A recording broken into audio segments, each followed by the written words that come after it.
20 years ago today, the Chinese Communist Party leader Jiang Zemin issued the order to, quote, eradicate the spiritual group known as Falun Gong, and started a campaign to demonize, imprison, and re-educate millions of people across the nation. Just what exactly is Falun Gong, which is also known as Falun Dafa? Why did the Chinese Communist regime spend billions of dollars to persecute and vilify these non-violent spiritual believers? And while the persecution continues today, why do we hear so little about it? This is American Thought Leaders, and I'm Jekielek. Today we sit down with Falun Dafa Information Center spokesperson Peter Erping Zhang, who has been practicing Falun Gong for 25 years. Zhang has consulted on China and Asia-related issues for over a decade in both the government and non-governmental sectors. He is a graduate of Beijing International Studies University, the Fletcher School of Law and Diplomacy, and the John F. Kennedy School of Government. We discuss Falun Gong's participation in the recently conducted U.S. State Department Ministerial for the Advancement of Religious Freedom. We talk about Falun Gong's origins and how, in Peter's view, the Falun Gong belief system is antithetical to Marxist ideology. As a result, its continued popularity poses a threat to the communist regime's ability to control the minds and souls of the Chinese people. Peter Erping Zhang, wonderful to have you on American Thought Leaders. Nice to see you. So Peter, I'm very happy to have you here, but it's also a very, very somber day. July 20th, 1999, 20 years ago, the persecution of Falun Gong in China began. And you were there, right in the middle of it. We know there's a lot of terrible things have happened over these 20 years. Why don't you tell me a little bit about what was happening then and what's happening now? Okay. As probably many people have already known, through the media reports, the Chinese Communist regime started persecuting Falun Gong in July 20th, on July 20th, 1999. Okay. Ever since then, Falun Gong practitioners, in the spirit of truthfulness, compassion, tolerance, the principles they abide by, to clarify the truth to all levels of society, inside China and abroad, including here in the United States. Because a lot of people in the international community were not fully aware what was really going on and what was Falun Gong and why the Communist Party would take such an extreme measure to persecute this peaceful group. I remember in July 1999, the Chinese state-run media started a smear campaign to try to demonize Falun Gong practice with all fabricated lies and defamation comments towards the Falun Gong, which actually reversed the kind of language they used to tout this practice, how benign it is. Because from 1992 up to 1999, prior to this persecution, the communist regime actually has taught this practice for its health benefits and has showered this practice with a number of awards and right. certificates. So after 8 years endorsement, now in order to persecute Falun Gong, they have to reverse the language and have to come up with some smear language to defame this practice. Right. But they have to fabricate something against Falun Gong, and including stage the so-called Tiananmen self-immolation, blaming those self-immolators as members of Falun Gong. And the Washington Post reporter later found out in the investigative report that the victims were actually not Falun Gong practitioners to begin with. So in order to eradicate the Falun Gong, the CCP has done almost everything they could, but they have failed 20 years later today.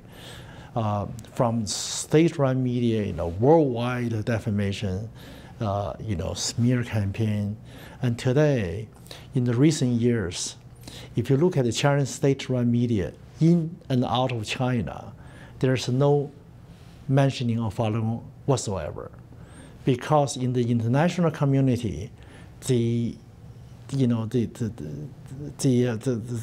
countries, the media, and the governments, and they all know the government persecution from China is unjustified and is brutal, and most of the countries are condemning Beijing for this persecution. You have European Parliament resolution, U.S. Congressional resolution, and resolution from other countries condemning the practice, the persecution by this Communist Party. Inside of China, because of truth clarification by Falun Gong practitioners, and overwhelming majority of Chinese people know that Falun Gong is a benign practice. So the Chinese government, is free to mention Falun Gong or to wage a campaign as it used to do in the late 1999 and early 2000s. So now the persecution policy against Falun Gong is still there, has not changed. The persecution is continuing, is still ongoing. Right. However, the Chinese government is not dare not to mention they are still doing it. Right. This is the huge change. Kind of went underground. I think especially since 2006, when the horrific organ harvesting news was exposed, when independent investigators of this horrific crime, showed evidence to the international community. Of course, U.S. Congress passed a resolution, European Parliament passed a resolution against this, crime against humanity. Right. And last month, the independent tribunal in London has reached a conclusion that this organ harvesting is not only is taking place in China, but on a massive scale. Right. Of course, the tribunal was chaired by Jeffrey Nice, who was Queen's Counsel, and he prosecuted the former leaders of Yugoslavia. And he's a very experienced prosecutor and respected worldwide. And so the funding is very convincing, and it's just up to individual countries and people of good conscience to speak up and to end this genocide, I would call it. So Peter, of course, the hate propaganda that you mentioned against the Falun Gong was actually extremely important to the founding of the Epoch Times, as you well know. John Tong here in a free America was able to start telling the truth about the reality of what was happening in China back in 2000 when all this began. Peter, tell me though, a lot of people just simply, to this day, you described a very benign practice, very good principles, this lack of coercion, maybe I use that word, but it's very surprising, in stark contrast to the Communist Party of China. Why is this persecution happening at all in the first place? There were a lot of scholarly research on this. I think most people would have shared this consensus, share the view that when Falun Gong practitioner has reached 100 million people, the Chinese government they felt threatened because there were only 60 million Communist Party membership. Mm-hmm. And further, when Jiang Zemin was in power, he found out there were Falun Gong practitioners in government, in military, in college, in every sector of society. Right. So, and then if you look at it further, the Falun Gong is not just a health regime. It comes with a moral preset, truthfulness, compassion, tolerance. And I know these are universal values shared by many other cultures. Right. They are also kind of unique to the Chinese because the traditional Taoist school have this idea of becoming a true person after being enlightened through cultivation in accordance with the truthful theories of Taoist school. Okay. And then you have the Buddhist school talk about compassion, benevolence, and salvation for other people and for themselves. So it is also part of the culture genes, in terms of spirituality and self cultivation for mind body. And then you look at the Confucian thinking, you have the tolerance, forgiving, being forgiving and the forgiveness and the endurance quality. Things like that. The Chinese people always have that, and they identify with this culture heritage. And since 1949, when the communist regime took over the power, they didn't hesitate to try to eradicate the traditional culture roots. So in the 50s, they had this anti-racist movement. What they really did, it was weed out the cream of the crop, the top intellectuals, right, who dared to spoke up, preserving the traditional culture or against communist, corruptions and suppression of the traditional values. Right. And in the 60s, the Communist Party waged anti-folk tradition campaign, anti-traditional thinking, traditional idea, traditional culture, so the old ideas. So, and right after that, they waged cultural revolution to completely, try to disconnect Chinese society from the past. And they did it for a good reason. If you think about the current regime in China in place, right, the communist ideology is a foreign import from former Soviet Union, so it's not native to. Right, it's actually a Western exactly. Sort of it's a Western practice. Thought. Yeah. So, in order to make a successful transplant in China, they have to suppress the native, local culture and traditions. So that's what the Chinese Party has been doing. And the Communist Party also by nature is an atheist. Right. So then, any connection with spirituality would be, a taboo to the party. And Falun Gong practice, one has the mission to revive the traditional culture. And that really endangered the communist ideology which advocates class struggle, right? Right. And if everybody practiced truthfulness and honesty, the Communist Party would not be able to survive or exist because people have a joke. If you read People's Daily, the only thing true is date. Okay. So then, all the media outlets are essentially, propagate the CCP's agenda. Right. But if you look at all the totalitarian regimes, they all share three things in common. The first thing is they need to control information. That means control what you should know. But also, they want you to know certain things that, in the interest of the party. Okay.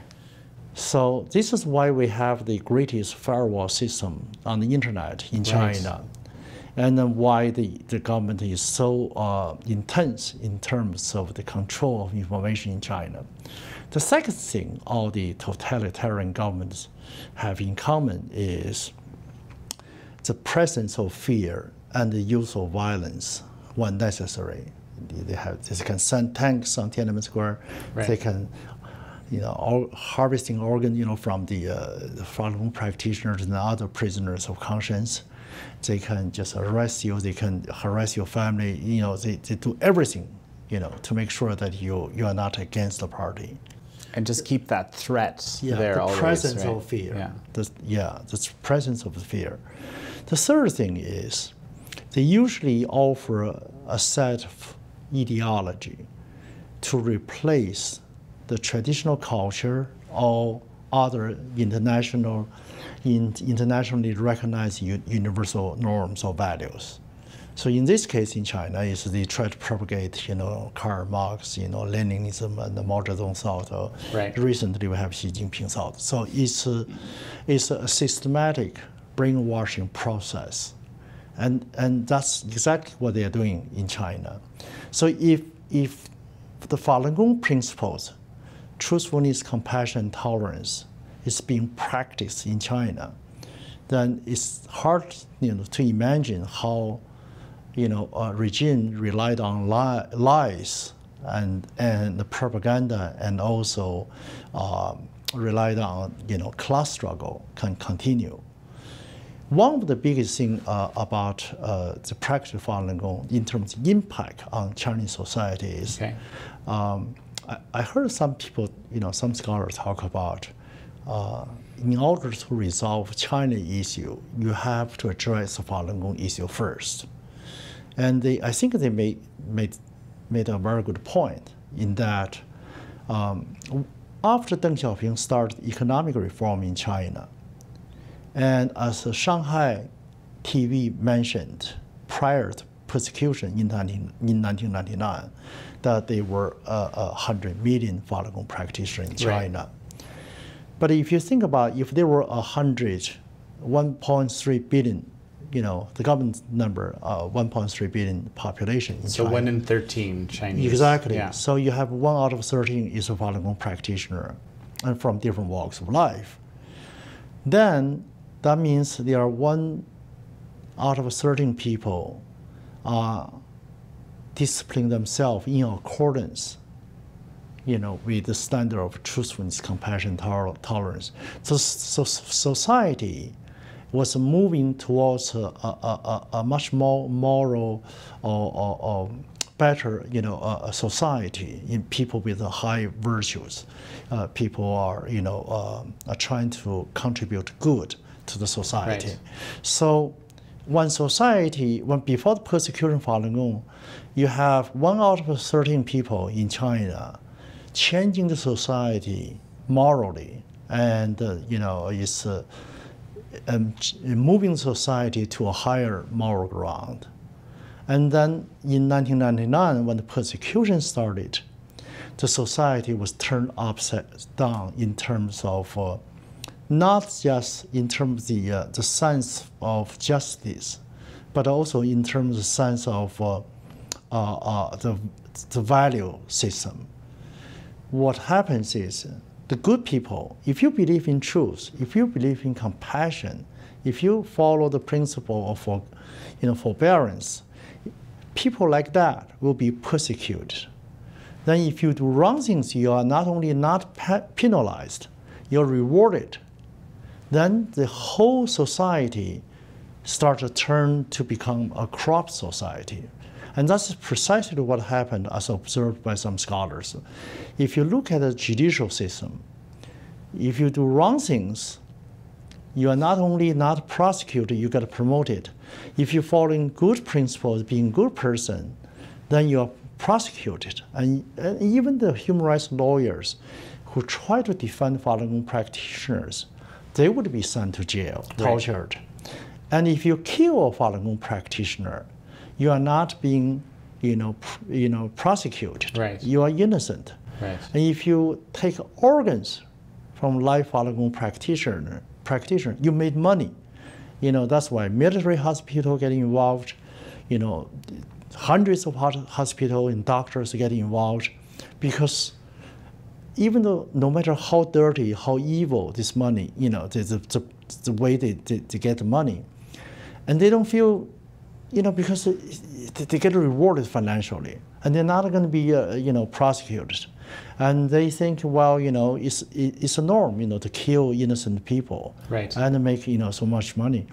So the judicial branch is upside down, the society is turned upside down, and the people, just gradually with the, the degrading of the society, people turn into a group of people whose value system, whose norms do not confirm conform to the international standards. Right. This is why a lot of people in the West, or people even in Hong Kong or in Taiwan or in Japan, in South Korea, when they meet people from mainland China, they say, why do they do things so oddly, so different? I mean, the people in Taiwan, they speak the same Chinese language, same black hair, yellow skin. People in Hong Kong and Singapore, they're all Chinese, but they don't behave that way because the traditional culture, they conform to the universal values and to the values of democracy and open society, rule of law. Whereas the people from mainland China, they've been brainwashed and processed by the government, over the years through, feeding them, all kinds of propaganda. And because they have upside down, moral standard, because their standards, their values, is no longer, as normal as, what people hold to be true, in the international community. And this is a really serious problem. Okay. Because over time, the economic strengths, they don't last very long. Mm. But if you undermine the cultural values, and that is very, very risky for a nation, because you're going to see a nation, sleeping, it's people call it dangerous sleep, but it's already the whole country is dragged down to a very low level right now, and I'm sure there are a lot of people in China. They also become aware of this, but they're trying to fight, this corruption, the trend of corruption, but it's very difficult because you have a government that endorse, the wrong norms. And by persecuting the good people, you are really rewarding the bad ones, and that's what's going on when a large group of people, of society are being persecuted, who are trying to be good people, and they are being suppressed, and that's what happened when the bad people, doing wrong things, are being rewarded and not being subject to, to the punishment. Something that just really strikes me as you're speaking now. It's almost as if, the people practicing Falun Gong, it's like it almost provided a kind of a defense towards communist indoctrination, or something like this. And of course, if we agree, I mean, how threatening would that be to a communist regime? I can see them feeling like, hey, I can't control these people. I can't tell them what to think. Yeah, and today there is a void, spiritual void in Chinese society under the communist rule. Right. So people have the thirst, have the spiritual need to identify themselves, with their traditional spirituality. And Falun Gong, is exactly the type of the spirituality that people have the need for in China. Well, it's fascinating because I've read over the years, numerous stories of these Falun Gong practitioners basically being in prison and labor camps, in very harsh, terrible conditions, and somehow other people in these prisons and labor camps are becoming Falun Gong practitioners because they see these people that are in the prison. Obviously they don't really belong there. They're not criminals, and they're kind of inspiring people. It's very interesting as you describe it. Yeah, I think what happens is if you look at throughout history, when all the spirituality, when they face persecution, you essentially made this spirituality stronger. When Christian was persecuted a long time ago in Rome, it lasts about 300 years. And look at Christianity today. It's a global phenomenon. It's established, respected, religion. And in China, the persecution of Falun Gong, takes place on a much grander scale because you have the internet, you have the global media, you have it's on a grander scale. Because can't hide from the propaganda. Well, the persecution right? is not only in China. The Communist Party is trying to influence Western society through economic means, political pressure. So the persecution of Falun Gong has extended to overseas. In New York, you have in Chinese community the pro-Beijing groups, even harass Falun Gong practitioners in free country like United States.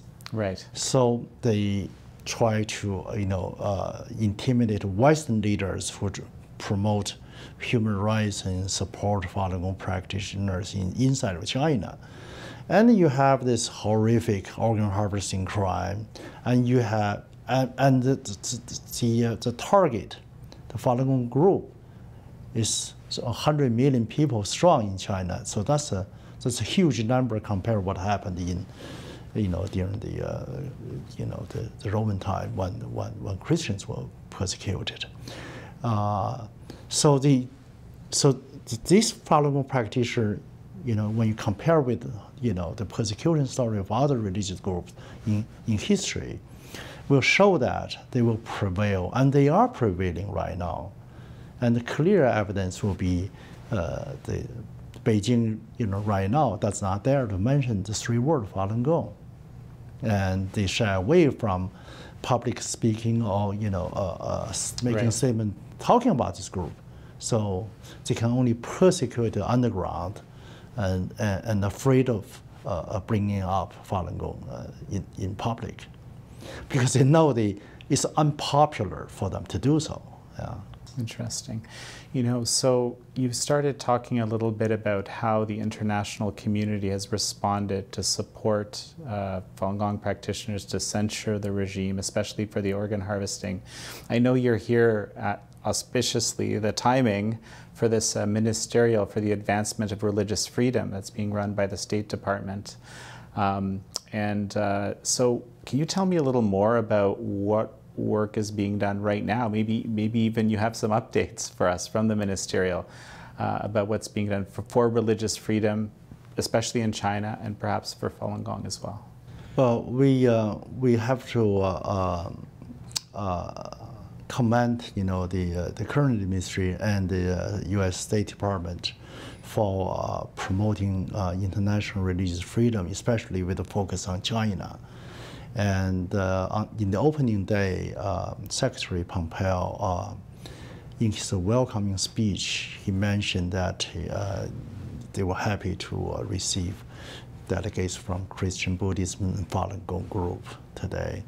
And then later on today, he also mentioned Falun Gong in his speech to the victims of persecution. Right. And yesterday we noticed that President Trump met with 27 victims of religious persecution, right, including a Falun Gong practitioner who actually was a professor of Russian studies in China.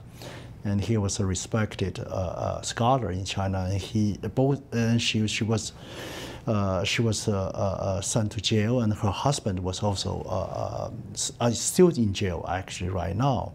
Okay. And so there are a lot of stories about the Falun Gong practitioner being persecuted in China, and State Department has collected all this information. And the one thing I think we should make a note of is this Department of State is asking Falun Gong and other religious groups to submit a list of Chinese Communist Party leaders or officials involved in the persecution. And so they might be able to, they are right now considering using the Magnitsky Act, right, to deal with these officials, the perpetrators of the crime, and so that they are considering taking different kind of measures. And also potentially just not let them in the country if that's one thing they can do, right? Well, in the in the application for U.S. visa, actually they already have items that are asking whether you have been involved in any way of the harvesting organs from really? That's very interesting. So I think what happens, it's good to see that a lot of countries showed up, and we hope that this will become this is the second year the U.S. State Department is holding such conference, and for both events, Falun Gong practitioners are invited and to speak and be consulted for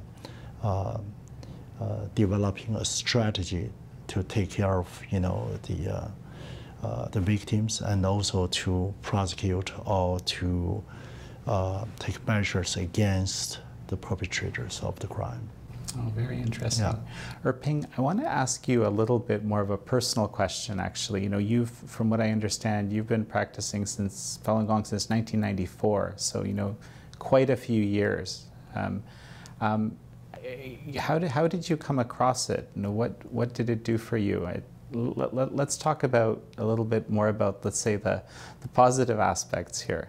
Yeah. I came to the United States in 1984, so I was not aware of Falun Gong until 1994, when I was in China visiting family friends. I was in Beijing, and I met someone who worked for the Ministry of Foreign Affairs back then, and she introduced me the meditation of Falun Gong. And then she told me that the Chinese Consulate General in New York will have teaching sessions for overseas Chinese students and for Americans. And she was right. I think a couple of years later, the Chinese Consulate in New York, they indeed organized some teaching seminars for overseas Chinese students. Right. And I saw a lot of Chinese students studying in the United States, attended the workshop and the conference, and to learn about this meditation. That was a part of actually Chinese so-called soft power promotion to the West. Chinese cooking, Chinese medicine, acupuncture, Qigong meditation, Falun Gong is one of those. So, well, the government was promoting it because of the health benefits. Right. And I noticed that the Chinese government actually helped facilitate Mr. Li Hongzhi's visit to Paris and in Stockholm, and because thanks to the help with from the embassy of China. The Falun Gong founder we're talking about exactly, here, right? Exactly, yes. Yeah. So the government at that time thought it was a good culture promotion overseas. So. And so at that time, everybody was so happy, this learned meditation is from China. But when in 1999, when the government started persecuting the group, many of us who were students at that time went to the Chinese consulate to say, hey, you guys did the promotion, what happened? And now you're persecuting this group. You showed us the health benefits in the medical reports. Right. And now, how do you justify this? And they will say, oh, it's a good practice. You can do it freely in the US, but just don't come back to China. Oh, wow. Because they told you that. They said it's a political decision, so they cannot do anything about it. I still have a picture of these diplomats doing it, and they were receiving Master Li, the founder of Falun Gong, inside of Chinese consulate. But I hesitate to make it public. I don't want those diplomats to be arrested.